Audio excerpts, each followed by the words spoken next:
This video is for Topic 1, Section 6, which is on compound inequalities. And what that means basically is that instead of just having one inequality, we'll have two or more. And in most of our examples, I think in all of our examples, all of our work, we're going to have two. So there's a difference about when our inequality is separated with or an and. Okay, an or means we have the union of two sets. And what that means is that we'll take everything that they have in common. Okay. I'm sorry, we'll take everything. Not what they just have in common, everything falls into those sets.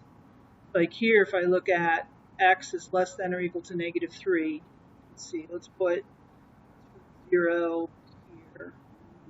1, 2, 3, 4, this would be -5. 1, 2, 3, 4, this would be +5. So x is less than or equal to -3. I would put a closed circle here at -3, and it would go this way. Okay. And then it says or x is greater than 2. So that means I would put a open circle at 2, and my graph would go this way. This is the or means the union or the putting together of the two sets. They don't have to have anything in common.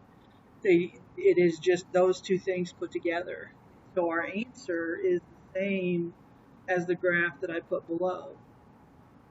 So there it is. Okay, that's the answer. When a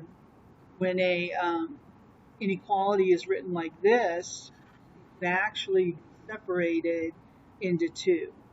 Okay, so there's an easy way to graph this, and then if I separate it, it's a little bit more difficult, but I'm still going to show you that so we understand what it means when the word is and. So I'm going to take this part, and I'm going to write it as its own thing. -4 is less than or equal to x. And now I'm going to look at this part, which would be x is less than 1. And then I told you that I always like to have the variable on the left. And I can flip that around, put the variable on the left, and that changes that inequality. And now this is what I have. Okay? And means the intersection of two sets, or what they have in common. Okay? So, just like above, I like to show my work down below. So down below, I would put a closed circle at -4, and my graph would go to the right, if it's greater than or equal to. And I would put an open circle, +1, and my graph would go to the left because it's less than. The answer is where these two graphs overlap, and that is here to here. Okay? The easy way to do this is this endpoint's at -4, closed circle. This endpoint is at 1, open circle, and I want x to be between them. X is between -4 and 1. So either way, you can separate it into two inequalities and then graph the intersection of the two sets, which is what I've done. Or you can just take that compound inequality and put your boundaries at -4 and 1, and x is everywhere in between them. Typically, when we write a compound inequality like this, we go from smaller to larger. And so our symbols in here are always less than. It can be written the other way, larger to smaller, but generally that's not the case. It's good etiquette. It's not eating with your elbows on the table. Put it smaller to larger. Okay? And what this is leading up to is we're going to be able to solve absolute value inequalities and and get those figured out. But for this, they'll give us problems where it's an OR. So we solve each one of these. We add 7 to both sides. 5x is less than 20.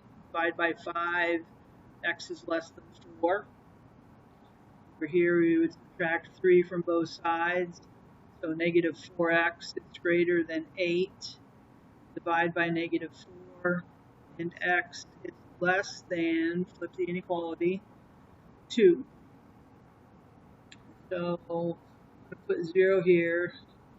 4, 5. And I have x less than 4, which is an open circle going this way.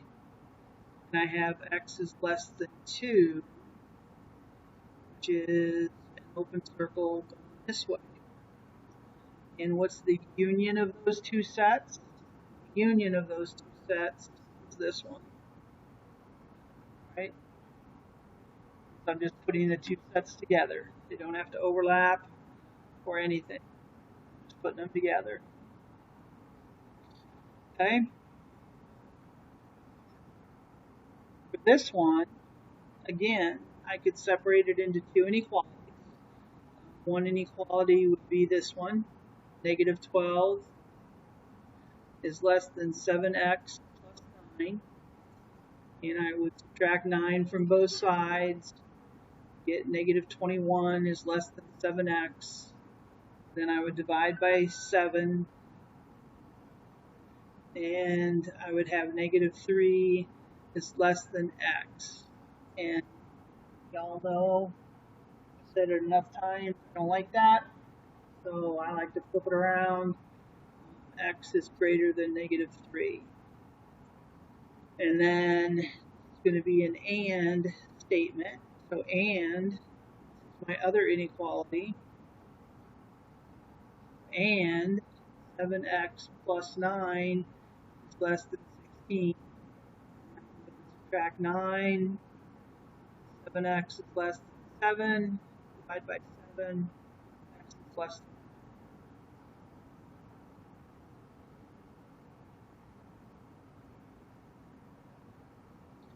1. And show my work below, greater than negative 3. Here's negative 3. It's an open circle this way. Less than 1. Here's 1. So open circle going this way. Where do they overlap? Right here. So an open circle here, and an open circle here, everything in between. And we write the inequality negative 3 is less than x is less than 1. Now, I could have also, and this works when I don't have a negative inside there on the x, which I don't in this case. I could have also said, I got 3 parts. This part, this part, this part. And I can subtract 9 from all 3 parts. That gives me negative 21 is less than 7x is less than 7. And now I can divide all 3 parts by 7. That gives me negative 3 is less than x is less than 1, which is what I got. This doesn't always work, and that's why we need to know how to separate the inequalities. Okay, this kind of falls apart or gets more difficult, like I said, if I have a negative on that x. And I'm flipping inequalities, and it's greater than symbols then instead of less than symbols. How do I flip that? It makes it a little more difficult, a little more to keep track. Sometimes they will separate it for us and put and in between. Sometimes when that happens, we're going to end up with no solution or all real numbers or something like that. Not always, sometimes. So we just solve them normally, and we would distribute the negative 2 here. Negative 2x minus 2 is less than 4. Add 2 to both sides. Negative 2x is less than 6. And then when I divide by negative 2, I get x that's greater than negative 3. Okay. Over here, I'm going to subtract 1. Get 4x is less than or equal to negative 4. And then divide by 4. X is less than or equal to negative 1. So let's see. 0 here. 3, 4, 5. And x is greater than negative 3. So that's here. And I have x is less than negative 1. So that's here. It's an AND problem, so that means the intersection of the two sets, which means I want from here to here. Circle, circle, boom. Then I need to be able to write negative 3 is less than x is less than negative 1. I need to be able to write that compound inequality for the answer. And the way I do it is x is between negative 3 and negative 1. I could have also written it with an AND statement. I could have written that, from my answers over here, I could have written that x is greater than negative 3 and x is less than or equal to negative 1. Oh, I screwed that up. So this should be a less than or equal to, and this should be a circle. My bad. Sorry. Okay. So here's one that they've separated for us, and it's an OR problem. The OR problems will be separated. There's no way to write them in one sentence like we can in an AND problem.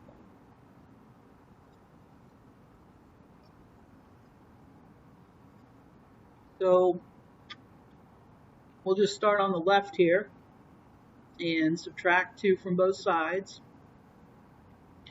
Negative 3x is less than negative 9. Divide by negative 3, x is less than positive 3. Flip the inequality. Over here I have 2x minus 4 is greater than or equal to 6. So 2x is greater than or equal to 10. X is greater than or equal to 5. Here, negative 5 here.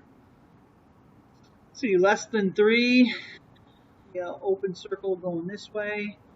Greater than or equal to 5 would be a closed circle going this way. This is a OR problem, so it's the union of these two sets. My answer is x is less than 3, or x is greater than or equal to 5. So we need to be able to do the graph. I also need to be able to write the answer as an inequality. And that is it for this section. So our next section will be applying all this bountiful knowledge to absolute value inequalities. Lots of great fun.